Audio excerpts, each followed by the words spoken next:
You have to think in terms of a typical environment, right? You can't, if you're in healthcare, of course you have infusion pumps, heart monitors, heart implants, all the medical devices that are IoMT devices. But you can't just focus on those, because one of the things I say again and again is you're only as secure as your weakest link. There are these devices everywhere. So what about printers? Can you imagine how many of those are in healthcare environments? Cameras. Do you know that in many hospitals a camera is a life-critical device? Because it's actually sometimes in front of the pediatric ICU unit or things like that where it's life-critical.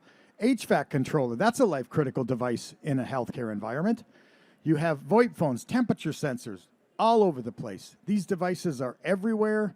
We have to really consider and think about every one of them, because in many cases, if you're an attacker, a lot of these devices are using the exact same firmware, because this stuff gets ported around like luggage, right? It's shared libraries all over the place. So some of the devices, infusion pumps, right? These are a nightmare. Most of these things are deployed with credentials default. We've seen these things attached to the guest Wi-Fi. This is a life-critical device, okay? Default credentials, ports and protocols wide open, you know, vulnerabilities till the cows come home. One of the biggest nightmares of all these devices is the camera. I call it the biggest offender. These things are everywhere, right? They're running BusyBox. They're almost all running default credentials. No one knows who owns them. No one really knows who manages them. They're internet connected. They're very powerful. They're also controlled, recording all the audio. You sometimes forget about cameras. They're recording audio as well. And then one of the other attacks is what I call an OEM attack.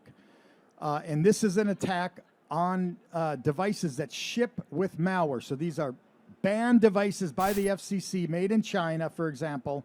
These things ship with malware. They're naughty. And you plug them in and immediately start deploying Nmap, scanning your network, streaming terabytes of information back.